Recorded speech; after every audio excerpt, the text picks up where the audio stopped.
just one night, the entire village disappeared under the raging water. Bridges collapsed, houses were swept away, and rocks and soil from the mountains rumbled down like giant monsters swallowing everything. The camera captured chilling moments, the echoing cries for help, the roofs being swept away, the smallness of people before the monstrous power of nature. This was no longer a normal flood. It was annihilation, a terrifying warning. Are you ready to see the whole shocking truth? The day began under a heavy, suffocating sky. Spain's Balearic Islands, normally a haven of turquoise seas and golden beaches, simmered under the oppressive weight of a heat wave that had lingered for days. Tourists lay sprawled on beaches in Ibiza and Formentera, their skin baked under a relentless sun, while locals sought shade in cafes that felt like ovens despite the whir of fans. The heat was not ordinary. It had a sinister quality, as though the air itself were holding its breath, waiting. Then, without warning, the atmosphere cracked. The sweltering calm gave way to something darker, an abrupt and violent transformation, like a ghost stepping out from behind a curtain. What had been a paradise of summer leisure suddenly became the stage for horror. At first, the change was subtle. Clouds began to gather, black and bruised, pushing across the horizon like advancing armies. The wind shifted, no longer the gentle sea breeze that carried laughter across the sands, but sharp and biting, filled with salt and menace. Tourists looked up in confusion, their umbrellas rattling, their drinks spilling as tables began to shake under the growing gusts. Within moments, serenity evaporated. The storm struck with a roar, a monstrous arrival that shattered the illusion of safety. Formentera, the smallest of the islands, felt the first blow. The sea churned violently, waves rising like phantom walls, slamming against the shore with a vengeance. Boats that had once swayed gently at their moorings now writhed like trapped animals. Owners scrambled, their voices lost in the shriek of the wind as ropes snapped and vessels were cast adrift. In the space of minutes, a dozen boats were stranded, their sails flapping like torn shrouds, their hulls groaning before being dashed against rocks. Formentera's coast became a graveyard of ships, their wreckage scattered like bones. Then came the rain, an onslaught so fierce it felt apocalyptic. 19 millimeters fell in just 10 minutes, sheets of water hammering the earth with supernatural speed. Streets turned slick and dark, pools forming in the blink of an eye. The storm carried a violence that seemed almost deliberate, as though it sought to punish the island for daring to bask in calm sunlight hours before. The rain blurred the line between sky and sea, turning the landscape into a ghostly blur of grey. Tourists who had come seeking escape now found themselves prisoners of nature's fury, their paradise transformed into a nightmare. The winds rose higher still, gusting at speeds over 120 kilometers per hour. Palm trees bent double, their fronds tearing away like feathers plucked by unseen hands. Roof tiles ripped free and flew through the air like spectral missiles, clattering onto empty streets where only hours earlier families had strolled without fear.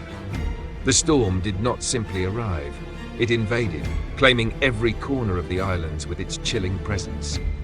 By the time it moved toward Majorca and Menorca, the transformation was complete. The Balearic Islands were no longer a sanctuary of summer joy.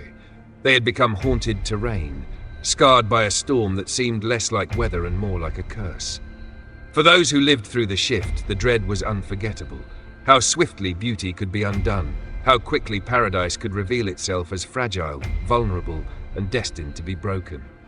Formentera, the smallest jewel of the Balearic Islands, was suddenly transformed from a paradise into a prison. The storm's wrath focused its fury here first, and with terrifying precision it tore apart the island's lifelines. The sea, once Formentera's protector and provider, betrayed its people. Boats broke free from their moorings as if possessed by restless spirits, their chains snapping like brittle twine under the force of 120 kilometers per hour winds. Vessels over 12 meters long were tossed about as if they were toys, flung onto jagged rocks where their hulls split open, spilling fragments of wood and fiberglass into the foaming waves. The coastline became a graveyard of splintered ships, each wreck a ghostly monument to the futility of human effort against nature's fury. Owners stood helpless on the shore, their voices drowned by the storm, forced to watch their livelihoods die at sea. The devastation grew worse when the Balearic Islands Port Authority announced its grim decision. Formentera's port would be closed to all maritime traffic.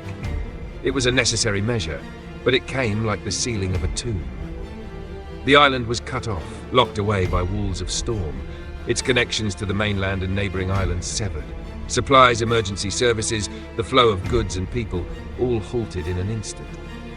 Formentera, so dependent on its fragile link to the outside world, was now ghostly and alone. The silence of departing ferries and the emptiness of the docks were chilling, as though the island had been abandoned to face its doom without hope of rescue. Isolation bred fear. Residents, already shaken by the chaos of the storm, now realized they were trapped. Panic spread quietly at first, whispered among neighbors, then grew louder as families gathered to ask, what if the supplies run out? What if someone falls sick? What if the storm does not end? Tourists, too, felt the weight of isolation pressing down. They had arrived in Formentera seeking a dream of sun and leisure, but now found themselves stranded in a nightmare, unable to leave, cut off from the world. Their messages to loved ones carried tones of dread, the island's vulnerability revealed like never before. The island's infrastructure trembled under the storm's grasp. Streets that once carried bicycles and scooters were now rivers of rainwater and debris.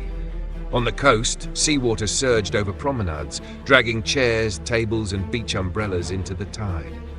A beloved restaurant, once a beacon of gathering for locals and visitors alike, lay partially destroyed. Its walls, soaked and battered, seemed to sag like a dying creature, its heart broken by the relentless assault. The destruction of such a cherished place was symbolic. It was not just wood and stone that collapsed, but the island's spirit. The sense of dread deepened as night fell.